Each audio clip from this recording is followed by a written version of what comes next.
Hola, ¿cómo están?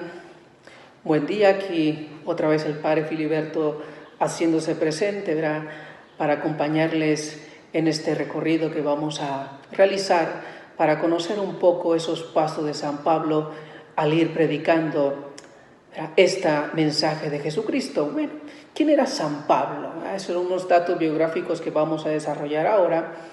San Pablo, obviamente, no era Pablo como lo conocemos, era en ese tiempo llamado Saulo de Tarso, que nació en la provincia de Cilicia hacia el año más o menos 10 de la era de Cristo. Él fue un joven que recibió una educación religiosa rígida en las doctrinas farisaicas a través de un gran maestro de esa época que era Gamaliel, donde él fue enraizando todas esas doctrinas que le llevaron después a ser ese perseguidor de los discípulos de Cristo, encarnizado, cogía a los que más podía, y sabemos, ¿verdad?, que en ese celo, en su camino hacia Damasco para coger más discípulos, sufrió un cambio brusco, ¿verdad?, esa experiencia tan grande que lo hizo convertirse, ¿verdad?, en ese gran misionero, deseo de llevar ese encuentro de la experiencia de Cristo resucitado a todos los demás. Por eso él recibió esta misión particular de Cristo. Por eso puede llamarse un apóstol San Pablo, porque fue llamado por Cristo de ir a evangelizar a aquellos todos convertidos al cristianismo, que en ese tiempo se les llamaba gentiles, que eran del común de la gente. Por eso a partir más o menos del año 33 podemos decir que en ese encuentro con Cristo nace Pablo, ¿verdad?, que después dedicará toda su vida al servicio de Cristo, no importando los peligros, no importando la persecución, no importando nada. Él se retira a Siria en una especie de retiro y después hacia el año 37, Bernabé, que había escuchado hablar de este perseguidor y después que se había convertido hacia el año 37, lo llama y lo lleva hacia Antioquía, ¿verdad?, esta ciudad también floreciente, y ahí empieza Pablo a predicar con celo, con entusiasmo, y es ahí, al ver cómo se iba congregando esta iglesia, se le empieza a llamar a todos estos discípulos de esta doctrina cristianos, cristianos como hoy nos llamamos comúnmente. Y después de unos años estando ahí en Antioquía, comienza Pablo esos viajes, esos pasos que nosotros también queremos conocer.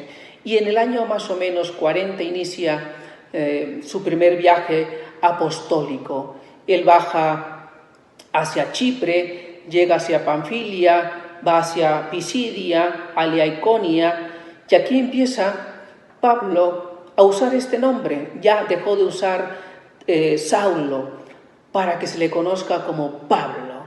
Así empieza a darse a conocer, empieza a tener fuerza su palabra y después regresa otra vez a Jerusalén a contar todo esto. Ya comenzó esas nuevas comunidades hacia al oeste, ¿verdad?, hacia cercano hacia la Europa.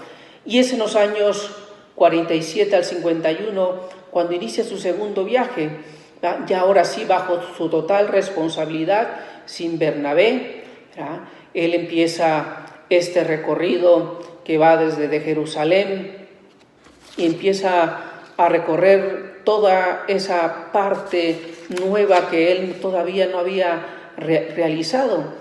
Llega de alguna forma cerca ya de la Europa, llega a la Europa, vamos a decirlo, porque llega ya ahora sí a Grecia, llega a estas ciudades de Corintio, donde después tuvo que otra vez bajar a una asamblea apostólica, a la que conocemos o se le conoce comúnmente como el primer concilio, ¿verdad? Era un grupo pequeño de los apóstoles, donde Pablo va a consultar algo nuevo que se ha encontrado con estos nuevos convertidos al cristianismo, donde él pide que no sean sometidos a estas normas judías que se tenían, sino que los dejen ser como Dios los ha convertido, con esta ya cargas que ellos mismos tenían de ir conociendo, asimilando esa doctrina, pero no ya esas normas específicas como la circuncisión que tenían los judíos, porque no les hacía libre y no los unía, sino era la libertad más en la fe. Y algo que caracterizó mucho este segundo viaje era que lo hacían ya bajo la guía del Espíritu Santo, ¿va? Y una segunda cosa, pues eso, que llegan a Europa, ¿va? Y es aquí donde Pablo comienza ahora sí a darse a conocer a través de un rico epistolario hacia las iglesias que ya había fundado, ¿ya? Donde para mantenerse en contacto, ¿ya? Y no solamente cuando lo visitaba, sino mantenerse en contacto a través de estos escritos. Y es aquí donde empieza a escribir ahora sí esas primeras comunidades cristianas, como ya dije, más importantes. Escribe aquí la primera y segunda carta a los tesalonicenses. Es ahí donde Pablo empieza sus primeros escritos. Y también algo de este segundo viaje es donde él viaja primeramente con Silas. En Listra, otra ciudad importante, encuentra a Timoteo, un discípulo muy querido que después lo dejará como obispo de Éfeso. Llega a estas ciudades de Corintio, donde después tuvo que otra vez bajar a una asamblea apostólica, a la que conocemos o se le conoce comúnmente como el primer concilio, ¿verdad? Era un grupo pequeño de los apóstoles, donde Pablo va a consultar algo nuevo que se ha encontrado con estos nuevos convertidos al cristianismo, donde él pide que no sean sometidos a estas normas judías que se tenían, sino que los dejen ser como Dios los ha convertido, con esta ya cargas que ellos mismos tenían de ir conociendo, asimilando esa doctrina, pero no ya esas normas específicas como la circuncisión que tenían los judíos, porque no les hacía libre y no los unía, sino era la libertad más en la fe. Y algo que caracterizó mucho este segundo viaje era que lo hacían ya bajo la guía del Espíritu Santo, ¿va? Y una segunda cosa, pues eso, que llegan a Europa, ¿va? Y es aquí donde Pablo comienza ahora sí a darse a conocer a través de un rico epistolario hacia las iglesias que ya había fundado, ¿ya? Donde para mantenerse en contacto, ¿ya? Y no solamente cuando lo visitaba, sino mantenerse en contacto a través de estos escritos. Y es aquí donde empieza a escribir ahora sí esas primeras comunidades cristianas, como ya dije, más importantes. Escribe aquí la primera y segunda carta a los tesalonicenses. Es ahí donde Pablo empieza sus primeros escritos. Y también algo de este segundo viaje es donde él viaja primeramente con Silas. En Listra, otra ciudad importante, encuentra a Timoteo, un discípulo muy querido que después lo dejará como obispo de Éfeso. Y también encuentra a nuestro querido evangelista, ¿verdad? Doctor, comúnmente llamado San Lucas, ¿verdad?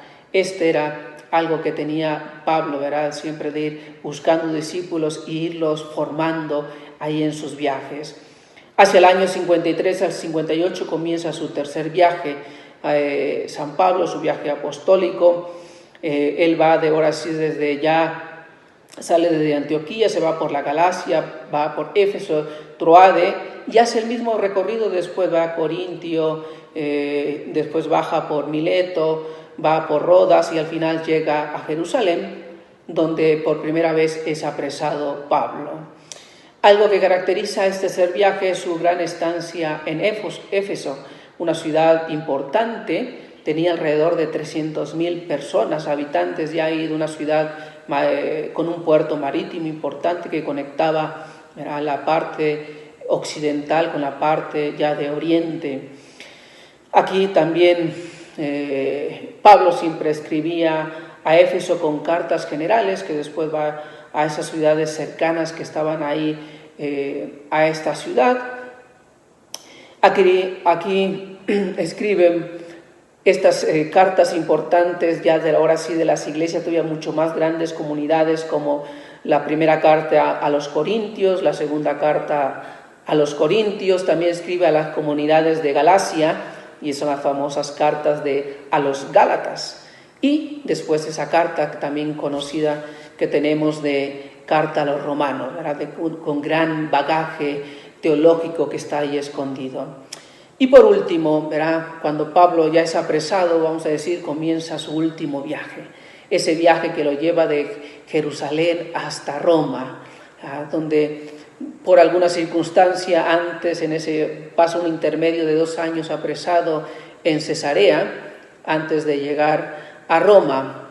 Y en ese viaje Pablo escribe las últimas cartas, ya sus últimas cartas, las últimas recomendaciones, pidiendo oraciones, pero sobre todo esas despedidas y recomendándoles que no se olviden por quién está haciendo todo esto, por él, ¿verdad?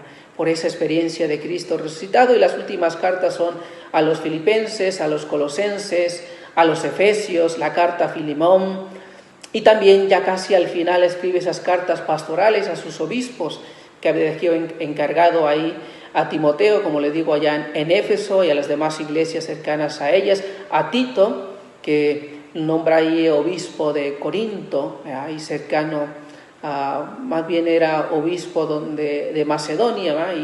Y que se encarga mucho también de apaciguar algunas diferencias siempre que de esta iglesia que era muy, a veces conflictiva, pero con gran iniciativa, que era la iglesia de la comunidad de Corintio.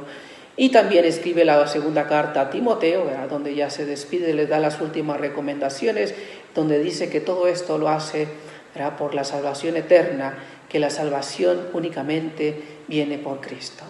Bien, pues al año más o menos 68, ¿verdad?, cuando ya es juzgado ya en Roma, pues ahí sufre el martirio Pablo ahí que es decapitado, y en ese lugar tan famoso que le conocemos en Roma de Le Tre Fontane, era donde se supone que cuando fue decapitado 3 veces saltó su cabeza y que nacieron ahí unas fuentes de agua, y al final sus restos pues descansan en la Basílica de San Pablo Extramuros, ahí en Roma.